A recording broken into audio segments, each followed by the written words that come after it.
My name is Nathan Reed, and I'm 35 years old. From the outside, my life looks like a picture-perfect dream. A steady job in marketing, a cozy suburban home, and a marriage that survived a decade. I've always prided myself on being dependable, someone people could count on. My wife, Emily, often joked that I was like a rock. Steady, unshakable, and always there. But as with rocks, the weight of pressure and time has a way of eroding even the strongest foundations. I grew up in a small Midwestern town, the middle child of 3 boys. My parents taught me the value of hard work and responsibility, which I carried into adulthood. I've never been the loudest person in the room or the most adventurous. Stability has always been my safe zone. Emily, on the other hand, is a whirlwind of creativity and emotion. At 34, she's an art teacher who sees the world in colors I can't always recognize. She's passionate, empathetic, and has a knack for turning even the most mundane moments into stories worth telling. Our life together has been a series of compromises. Her passion balanced my practicality, and my steadiness anchored her dreams. We've had our ups and downs like any couple, but until recently, I believed we'd weathered the storms together. Our home is modest but full of memories. Framed photos of vacations, mismatched furniture we picked out after countless debates, and a kitchen that always smells like her experiments with new recipes. Every weekend, we take turns making breakfast, a tradition that started when we were first dating. It was in those quiet mornings, sipping coffee and talking about everything and nothing, that I felt closest to her. But lately, those moments have felt like memories from another life. It started small, as these things often do. Emily would sigh heavily when she came home, her mood darkening like a storm cloud. I'd ask if everything was okay, and she'd brush it off with a quick, "Just tired."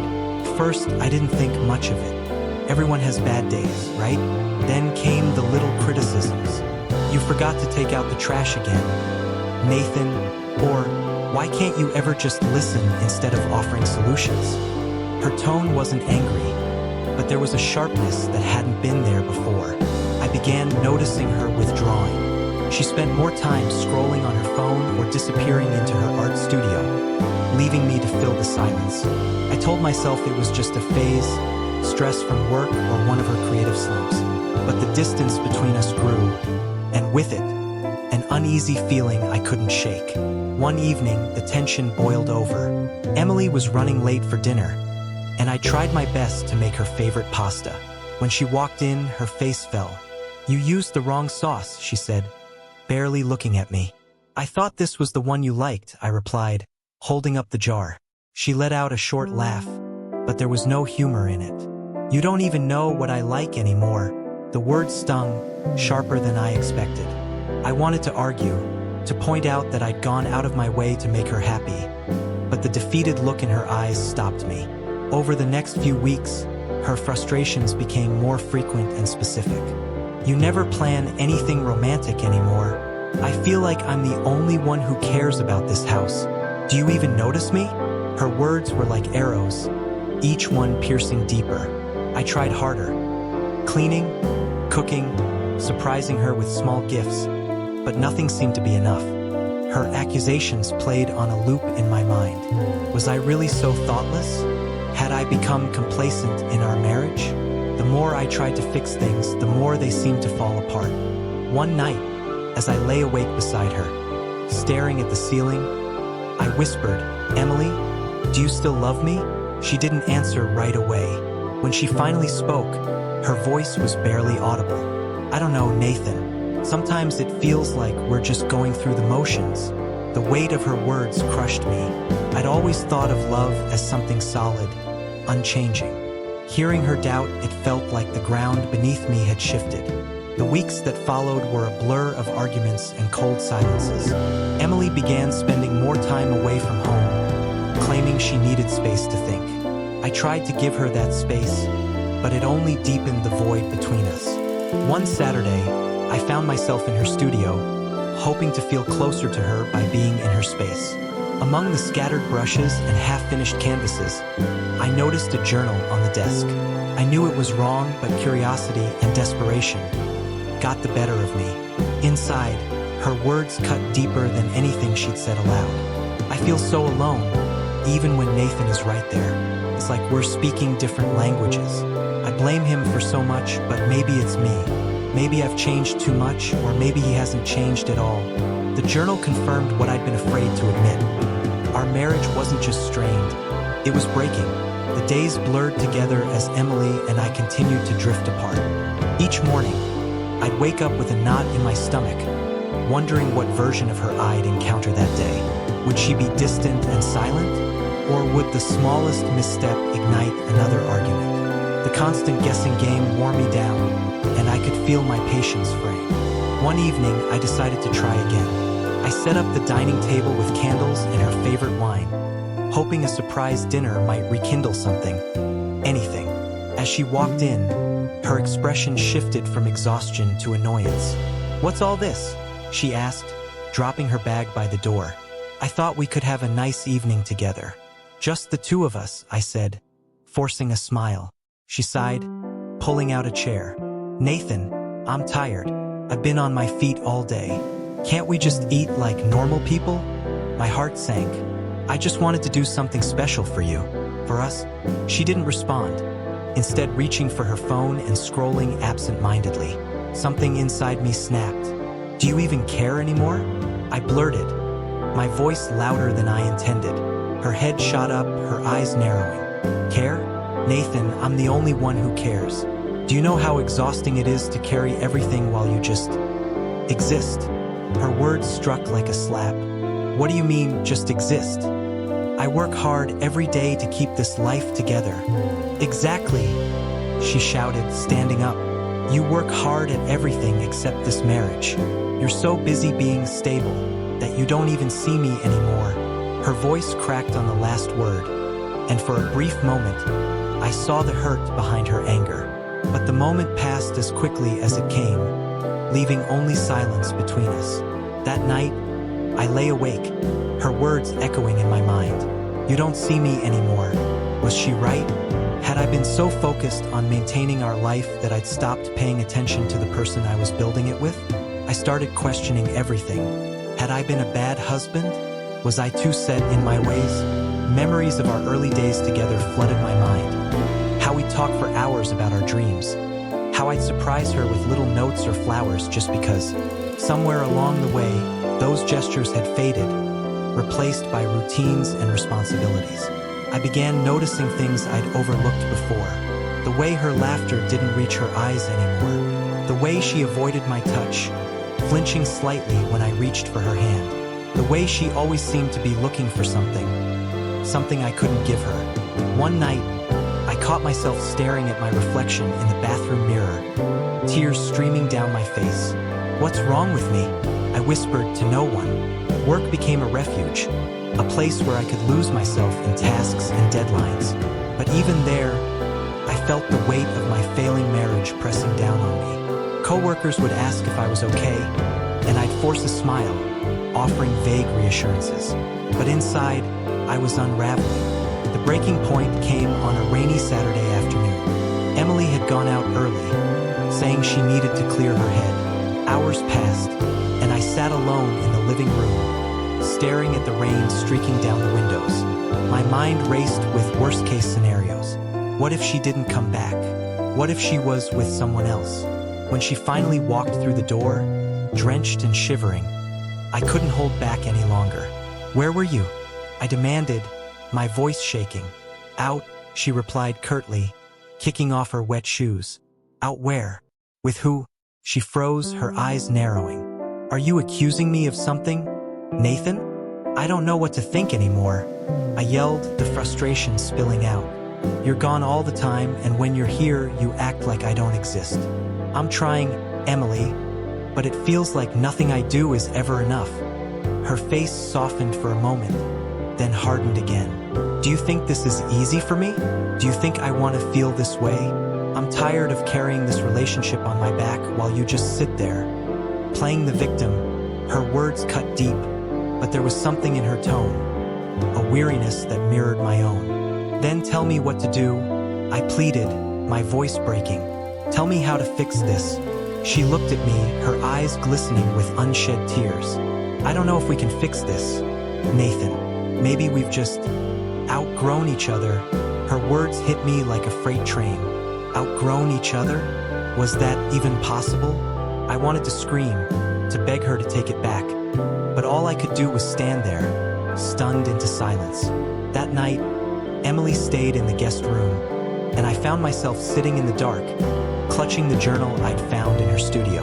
I reread her words, searching for answers, for some clue about how to bridge the growing chasm between us. As the hours passed, a realization began to take shape. I couldn't keep waiting for Emily to tell me what to do or how to fix things. If I wanted to save our marriage, I had to act. But what if it was already too late? The next morning, I woke up determined. I didn't have all the answers, but I knew one thing for certain. I couldn't let this be the end of our story. I knocked on the guest room door, my heart pounding in my chest. "Emily, we need to talk." The silence stretched on, each second feeling like an eternity. Finally, the door creaked open, and she stood there, her expression unreadable. "What is it, Nathan?" she asked, her voice tired. I took a deep breath, summoning every ounce of courage I had. "I'm not ready to give up on us, but I need to know. Are you?" Her eyes searched mine, and for a moment, I thought I saw a flicker of hope. But before she could answer, the sound of her phone buzzing broke the moment. She glanced at the screen, her expression shifting to one of unease. "I have to take this," she said, stepping away. As the door closed, I was left standing in the hallway, my heart racing. Who was on the other end of that call? And what did it mean for us? The house was eerily quiet that evening, except for the faint hum of the refrigerator in the kitchen. Emily had retreated to the guest room again, leaving me alone in the living room with my thoughts. The weight of her words from the night before, "Maybe we've outgrown each other," pressed down on me like an unbearable load. I sat on the couch, staring blankly at the framed photo of us from our honeymoon in Italy. We looked so happy, so full of promise. How had we ended up here, strangers under the same roof? The realization hit me like a punch to the gut. I didn't recognize my life anymore. I had built everything around the idea of stability, yet here I was, caught in a storm I couldn't control. It felt like I was failing at the one thing I'd always prided myself on, being dependable, being enough. A crushing sense of hopelessness swept over me. What if Emily was right? What if there was nothing left to salvage? The thought of losing her, of walking away from the life we'd built together, was unbearable. And yet, staying in this purgatory of blame and resentment seemed equally impossible. For the first time in my life, I didn't know what to do. I found myself pacing the house, my thoughts racing. My gaze fell on the journal I had read days earlier, still lying on the coffee table where I'd left it. I picked it up and flipped through the pages, hoping for answers but finding only more questions. One entry caught my eye. "Sometimes I wonder if we're both just too afraid to be honest with each other and with ourselves. What if we've been holding on for the wrong reasons? What if letting go is the only way to find ourselves again?" Her words cut deep. Was I holding on because I loved her or because I was too afraid to face life without her? Was I willing to confront the truth, no matter how painful, or would I continue clinging to the illusion of control? I sat down at the kitchen table, my head in my hands. This was the moment of truth. I could keep pretending everything was fine, hoping that time would heal wounds too deep to ignore. Or I could face the uncomfortable reality. Something had to change. But what if the change meant losing her? I closed my eyes and let the memories flood in. The first time I met Emily, her laugh had been the most contagious sound I'd ever heard. She challenged me in ways no one else ever had, pushing me to dream bigger, to live bolder. But somewhere along the way, I'd stopped listening. I'd focused so much on providing a stable life that I'd ignored the cracks forming beneath the surface. I'd taken her for granted, assuming she'd always be there, even as she felt more and more invisible. At the same time, I couldn't ignore the way she had distanced herself, the way her words often felt like weapons. We were both guilty of letting the small wounds fester into something far more damaging. I realized then that this wasn't about blame, hers or mine. This was about choice. The choice to fight for our marriage or let it crumble. The choice to confront the parts of myself I didn't want to see. I wasn't ready to give up. Not yet. But I also knew that fighting for us would mean risking everything. I stood up, the journal still clutched in my hand, and walked to the guest room door. My heart pounded in my chest as I raised my hand to knock. For a moment, I hesitated, the weight of the moment threatening to paralyze me.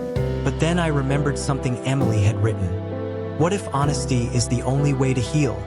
I knocked softly. Emily? The door opened, and she stood there, her eyes red and puffy from crying. She looked at me, her expression a mix of exhaustion and curiosity. Can we talk?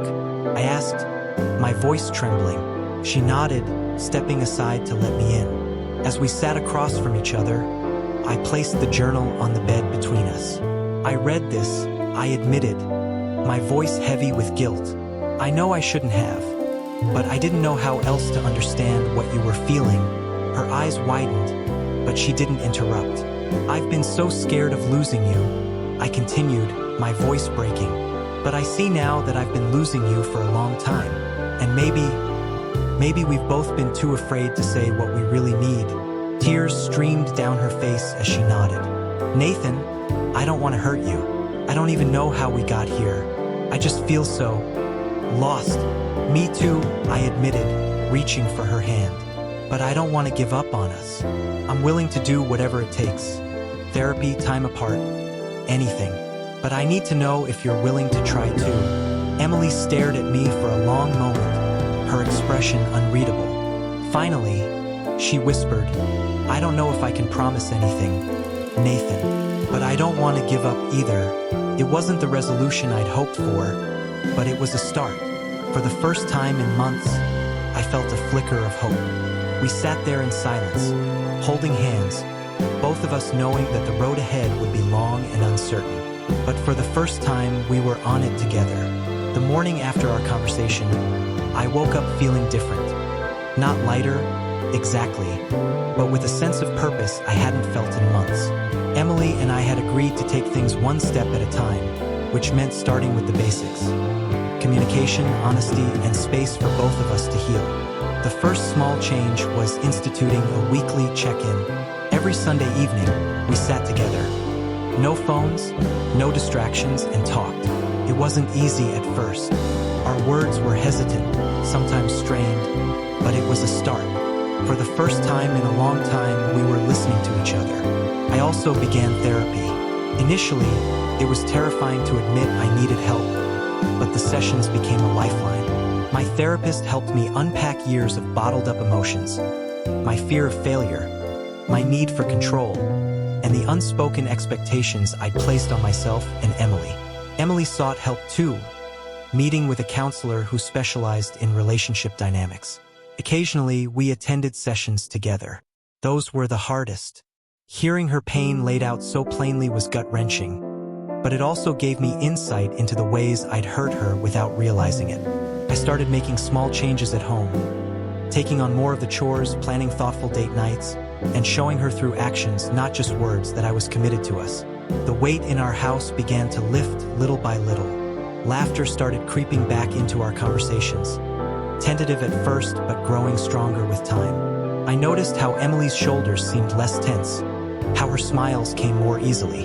One evening, as we sat on the couch watching a movie, she reached for my hand without hesitation. It was such a small gesture, but it felt monumental, a sign that the walls between us were beginning to crumble. Beyond our marriage, I felt a shift within myself.